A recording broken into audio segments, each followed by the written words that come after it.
Le président Félix Tshisekedi a eu une séance de travail ce vendredi à la Cité de l'Union africaine avec les responsables du groupement d'entreprises chinoises pour faire le point sur les chantiers de construction des infrastructures dans le cadre du programme sino-congolais.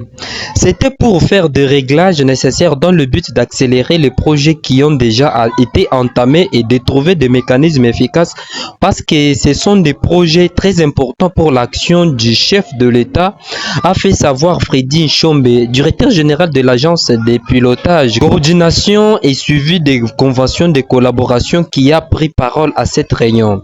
Le président de la République a donné des instructions que nous allons suivre dans les séances techniques, a précisé Nchombe. Parmi les projets qui ont fait l'objet de discussions figurent la construction de la route Kalambambouji-Kananga, les rocades à Kinshasa et les bitumages de la route nationale numéro 1 qui va aller de Kinshasa jusqu'à Lubumbashi.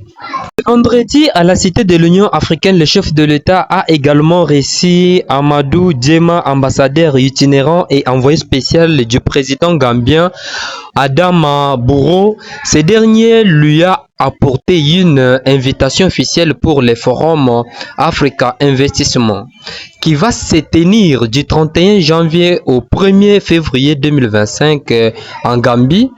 L'intérêt de cette invitation est qu'on ne peut pas parler d'investissement ou d'économie en Afrique sans se référer également à la République démocratique du Congo et à la politique économique du président Félix Tshisekedi qui est un modèle pour nous du secteur privé Afrique et du développement, a déclaré Diamant. L'envoyé spécial du président de la République a précisé que la RDC est le pays invité d'honneur de ce forum.